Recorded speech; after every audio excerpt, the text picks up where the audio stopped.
It's Mike, News at 5. नमस्कार, let's mic में आप सुन रहे हैं न्यूज एट 5। बुलेटिन की शुरुआत हम करेंगे आज की सबसे बड़ी खबर से, फिर जानेंगे देश दुनिया और आपके अपने राज्यों तक की बड़ी अपडेट्स। कोलकाता में साउथ कोलकाता लॉ कॉलेज में हुई गैंगरेप की घटना ने पूरे बंगाल को झकझोर कर रख दिया है। मामले में कोलकाता पुलिस ने अब कॉलेज के सुरक्षा गार्ड को भी गिरफ्तार कर लिया है। इससे पहले 3 आरोपी छात्रों की गिरफ्तारी हो चुकी है। ताजा गिरफ्तारी ने इस केस की गंभीरता को और बढ़ा दिया है। दरअसल दक्षिण कोलकाता का साउथ कलकत्ता लॉ कॉलेज में 25 जून की रात को एक युवती से गैंगरेप का सनसनीखेज मामला सामने आया है। पीड़िता के बयान और शुरुआती जांच में सामने आए तथ्यों के आधार पर पुलिस ने 3 आरोपियों को गिरफ्तार किया है। इनमें एक पूर्व छात्र नेता है जबकि 2 मौजूदा छात्र हैं। पीड़ित छात्रा की मेडिकल रिपोर्ट में रेप की पुष्टि हो गई है। मेडिकल जांच Calcutta national medical college and hospital में की गई थी। कस्बा पुलिस के अधिकारी के मुताबिक पीड़ित के साथ जबरदस्ती करने, शरीर पर काटने और नाखून से खरोंचने के निशान मिले हैं। उससे मारपीट की भी पुष्टि हुई है। गैंगरेप केस के तीनों आरोपियों को कोर्ट ने 1 जुलाई तक पुलिस कस्टडी में भेज दिया है। जम्मू कश्मीर में पहलगाम की बैसरन घाटी में हुए दर्दनाक आतंकी हमले के बाद अब एक संसदीय समिति वहां दौरा करने पहुंची है। ये इस हमले के बाद पहला आधिकारिक दौरा है जिसका उद्देश्य जमीनी हालात की समीक्षा करना और प्रशासनिक और सुरक्षा उपायों का जायजा लेना है। ये दौरा कोयला खान और इस्पात से संबंधित संसदीय स्थायी समिति कर रही है, जिसकी अध्यक्षता वरिष्ठ भाजपा सांसद और पूर्व केंद्रीय मंत्री अनुराग ठाकुर कर रहे हैं। समिति का ये विस्तृत दौरा मुंबई, कूर्ग और श्रीनगर जैसे शहरों को कवर करेगा। कमेटी के मेंबर वैष्णो देवी के लिए रवाना हो गए हैं। इसके बाद वे पहलगाम का दौरा भी कर सकते हैं। कमेटी के चेयरमैन भाजपा सांसद और पूर्व पुलिस महानिदेशक बिजलाल ने बताया कि अब तक 6-7 सांसद जम्मू पहुंचे हैं और बाकी श्रीनगर से जुड़ेंगे। ये कमेटी जम्मू कश्मीर में सरकारी कामकाज, लॉ एंड जस्टिस और लोगों को हो रही समस्याओं की समीक्षा करेगी। प्रधानमंत्री नरेंद्र मोदी ने नई दिल्ली के विज्ञान भवन में आचार्य विद्यानंद जी महाराज के शताब्दी समारोह का उद्घाटन किया। कार्यक्रम में पीएम मोदी को जैन समुदाय की ओर से धर्म चक्रवर्ती की उपाधि से सम्मानित किया गया। पीएम मोदी ने कहा कि मुझे इस कार्यक्रम में आने का अवसर देने के लिए आप सबका मैं आभार व्यक्त करता हूं। हमें विकास और विरासत को एक साथ लेकर आगे बढ़ना है। आज हम सब भारत की अध्यात्म परंपरा के एक महत्वपूर्ण अवसर के साक्षी बन रहे हैं। पूज्य आचार्य विद्यानंद जी मुनिराज, उनकी जन्म शताब्दी का ये पुण्य पर्व, उनकी अमर प्रेरणाओं से ओतप्रोत ये कार्यक्रम एक अभूतपूर्व प्रेरक वातावरण का निर्माण हम सबको प्रेरित कर रहा है। कि जो हमें छेड़ेगा, अरे मैं जैनियों के कार्यक्रम में हूं,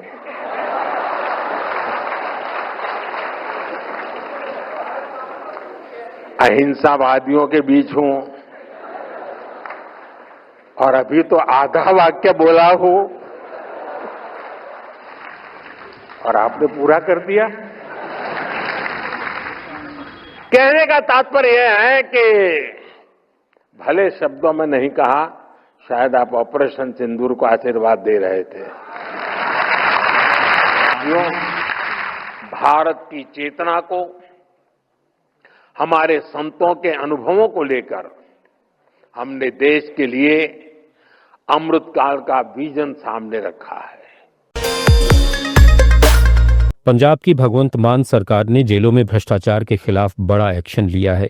इसके तहत राज्य के 25 जेलों के अधिकारियों को सस्पेंड कर दिया गया है। ये सभी अधिकारी जेल में भ्रष्टाचार को बढ़ावा दे रहे थे और तमाम नेटवर्क में शामिल थे। इन सभी के खिलाफ सरकार को कई शिकायतें भी मिली थीं। सरकार का कहना है कि ये कार्रवाई कामकाज में सुधार को लेकर हुई है। इस एक्शन से जेल के कामकाज में सुधार आएगा। जिन 25 अधिकारियों को सस्पेंड किया गया है उनमें 3 डिप्टी सुपरिटेंडेंट और 2 असिस्टेंट सुपरिटेंडेंट समेत 25 जेल कर्मचारी शामिल हैं। वहीं जानकारों का कहना है कि सरकार के इस एक्शन से भ्रष्टाचार और ड्रग नेटवर्क को खत्म करने में मदद मिलेगी, क्योंकि इन अधिकारियों से जेल में भ्रष्टाचार और नशे के नेटवर्क से जुड़े गैंग के लोगों को मदद मिलती थी। राज्य सरकार के एक प्रवक्ता के मुताबिक जेलों में भ्रष्टाचार के खिलाफ बड़ा एक्शन लिया गया है। इस कार्रवाई के बाद अब जेलों के कामकाज में सुधार आएगा, क्योंकि इन अधिकारियों से जेल में भ्रष्टाचार और नशे के नेटवर्क से जुड़े गैंग के लोगों को मदद मिलती थी। छत्तीसगढ़ के बीजापुर जिले में कंपनी नंबर 2 के एक सक्रिय पार्टी सदस्य समेत 13 नक्सलियों ने सुरक्षा बलों के समक्ष आत्मसमर्पण कर दिया। इन सभी नक्सलियों पर कुल 23 लाख रुपए का इनाम घोषित था। इन सभी ने आईईडी ब्लास्ट, पुलिस पर फायरिंग, आगजनी जैसी गंभीर घटनाओं में शामिल होने की बात स्वीकार की है। पश्चिम बंगाल पुलिस ने कालीगंज बम विस्फोट मामले में एक और आरोपी को गिरफ्तार किया है। इस विस्फोट में एक नाबालिग लड़की की मौत हो गई थी। इस मामले में अब तक 9 लोगों को गिरफ्तार किया जा चुका है। पुलिस के अनुसार आरोपी की पहचान गाओवाल एसके के रूप में हुई है। पुलिस ने एक बयान में कहा कि देर रात घटनाक्रम में कालीगंज बम विस्फोट मामले के प्रमुख आरोपियों में से एक गाओवाल एसके को पुलिस ने गिरफ्तार कर लिया। इसके साथ ही मामले में गिरफ्तार लोगों की कुल संख्या 9 हो गई है। मामले में 24 लोगों के नाम एफआईआर में दर्ज हैं। इससे पहले 24 जून को कृष्णानगर पुलिस ने इस घटना के सिलसिले में 4 लोगों को गिरफ्तार किया था। बिहार के 6 नगर निकायों में 45 सीटों पर उपचुनाव हुआ। इसमें बिहार निर्वाचन आयोग ने देश में पहली बार नगरपालिका चुनाव में मोबाइल के माध्यम से वोटिंग करवाई। ई वोटिंग के जरिए ये पहली बार 80 साल से अधिक उम्र के वरिष्ठ नागरिक, शारीरिक रूप से दिव्यांग, असाध्य रोगों से ग्रसित, गर्भवती महिलाएं और प्रवासी मजदूरों ने ई वोटिंग की। बिहार निर्वाचन आयोग के अनुसार वोटिंग के लिए 51,155 मतदाताओं ने पंजीकरण कराया, जिनमें 26,038 पुरुष और 2,517 महिलाएं हैं। मोबाइल ई वोटिंग कराने वाला बिहार देश का पहला राज्य बन गया है। वोटों की गिनती 30 जून को होगी। बिहार के निर्वाचन आयुक्त दीपक प्रसाद ने बताया कि देश में पहली बार बिहार राज्य में ऐसा हुआ है। दुनिया के कुछ ही देशों में ऐसा होता है, जिनमें एस्टोनिया एक उदाहरण है। हमने 10 जून से 22 जून तक एक विशेष अभियान चलाया था। रिटर्निंग अफसरों की टीमों ने लोगों को ई वोटिंग के लिए जागरूक किया। हेल्प डेस्क, रैली और पोस्टरों के जरिए प्रचार किया गया। इसके नतीजे उत्साहजनक हैं। जब कोई मतदाता मोबाइल के जरिए कहीं से भी वोटिंग प्रक्रिया में हिस्सा ले तो उसे ई वोटिंग कहते हैं। भारत के युवाओं के लिए डिजिटल जुड़ाव बढ़ाने और सेवाओं तक पहुंच को सुव्यवस्थित करने के लिए एक प्रगतिशील कदम के तहत युवा कार्यक्रम और खेल मंत्रालय ने माई भारत पोर्टल के साथ व्हाट्सएप एकीकरण शुरू किया है। व्हाट्सएप चैटबॉट अब माई भारत पोर्टल पर लाइव है और इसे सीधे व्हाट्सएप के जरिए भी इस्तेमाल किया जा सकता है, जो उपयोगकर्ताओं को प्लेटफॉर्म के साथ बातचीत करने का अधिक आसान, वास्तविक समय और उपयोगकर्ता के अनुकूल तरीका प्रदान करता है। इस रिलीज में सभी पंजीकृत माई भारत उपभोक्ताओं के लिए मुख्य सुविधाएं शामिल हैं, जिससे उन्हें अनुभवात्मक शिक्षण कार्यक्रम, स्वयं सेवा के अवसर, सीवी निर्माण, मेंटरशिप, संगठन में शामिल होने या निर्माण, किसी भी मुद्दे की रिपोर्ट करने और माई भारत सहायता तक पहुंचने की सुविधा मिलती है। व्हाट्सएप चैटबॉट में सत्र शुरू करने के लिए व्यक्ति को 7289001515 नंबर पर हाय संदेश भेजना होगा। व्यक्तिगत लॉगिन पहचान ओटीपी के माध्यम से पहचानी जाएगी और सत्र स्थापित किया जाएगा। Bharat world police and fire games 2029 की मेजबानी करेगा। इस आयोजन की मेजबानी अहमदाबाद को दी गई है। केंद्रीय गृह मंत्री अमित शाह ने भारत को इस खेल की मेजबानी मिलने को देश के लिए गर्व का पल बताया है। उन्होंने कहा कि भारत को इन खेलों की मेजबानी मिलना प्रधानमंत्री नरेंद्र मोदी के नेतृत्व में देश में विस्तृत खेल इंफ्रास्ट्रक्चर के निर्माण की वैश्विक मान्यता को दर्शाता है। अमित शाह ने इसे लेकर एक सोशल मीडिया पोस्ट भी लिखा। इस पोस्ट में उन्होंने कहा कि भारत को प्रतिष्ठित world police and fire games 2029 की मेजबानी मिलना हर भारतीय के लिए गौरव का क्षण है। उन्होंने कहा कि अहमदाबाद का इन खेलों के आयोजन स्थल के रूप में चुना जाना, जिसमें पुलिस, अग्निशमन और आपदा सेवाएं 50 से अधिक खेलों में प्रतिस्पर्धा करेंगी, एक खेल स्थल के रूप में शहर की बढ़ती प्रतिष्ठा का प्रमाण है। ओडिशा के पुरी में भगवान जगन्नाथ की रथ यात्रा की शुरुआत हो चुकी है। 12 दिन चलने वाली रथ यात्रा का आज दूसरा दिन है। आज फिर से भगवान जगन्नाथ को मौसी के घर ले जाने के लिए रथ खींचे गए और तीनों रथ गुंडीचा मंदिर पहुंच गए। ये भव्य यात्रा पुरी के जगन्नाथ मंदिर से शुरू होकर गुंडीचा मंदिर तक जाती है। जगन्नाथ रथ यात्रा में भक्तों का सैलाब उमड़ पड़ा है। इसको लेकर देश विदेश से भक्त इन दिनों पुरी पहुंच रहे हैं। 12 दिन चलने वाली रथ यात्रा को लेकर भक्त उत्साहित हैं। पुरी में सुबह से हल्की बारिश हो रही है, इससे मौसम भी अच्छा है।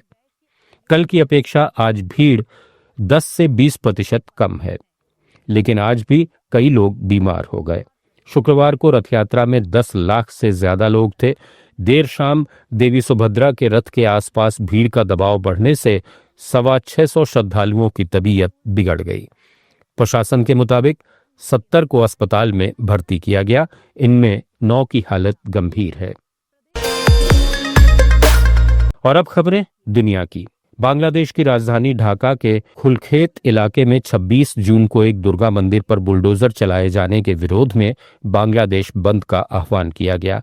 यह घटना रथ यात्रा से ठीक एक दिन पहले हुई, जिसने देश भर में अल्पसंख्यक हिंदू समुदाय के बीच गहरी नाराजगी फैला दी है।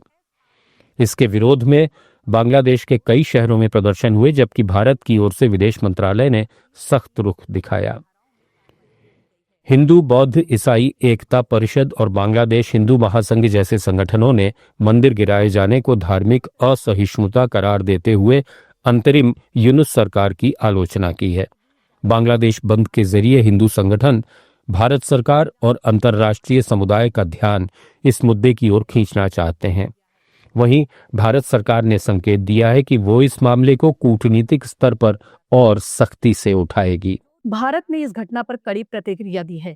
विदेश मंत्रालय के प्रवक्ता रणधीर जायसवाल ने कहा, हमें जानकारी मिली है कि पुलकेत मंदिर को गिराने की मांग चरमपंथी समूहों द्वारा की जा रही थी।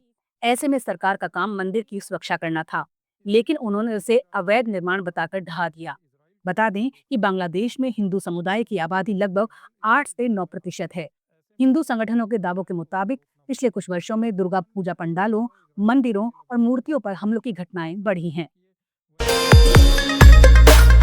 ईरान जंग रुकवाने के बाद अमेरिका के राष्ट्रपति डोनाल्ड ट्रंप ने गजा में इजराइल और हमास के बीच युद्ध खत्म कराने के संकेत दिए हैं।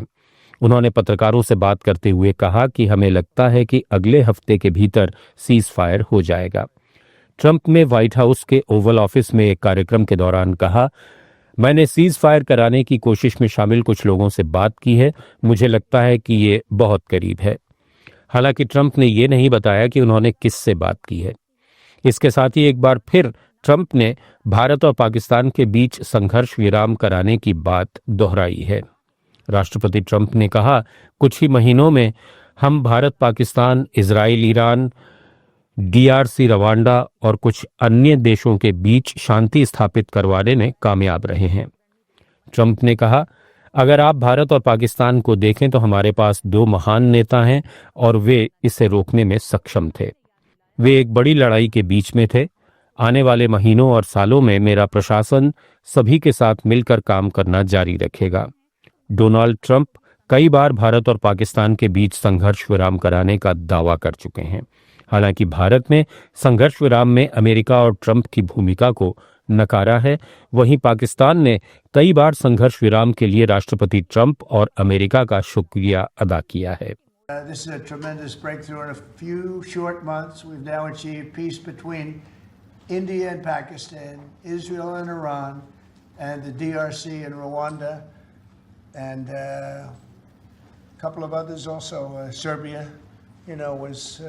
they were getting ready to go to war with a group I won't even mention because it didn't happen. We were able to stop it, but I have a friend in Serbia, and they said we're going to go to war again.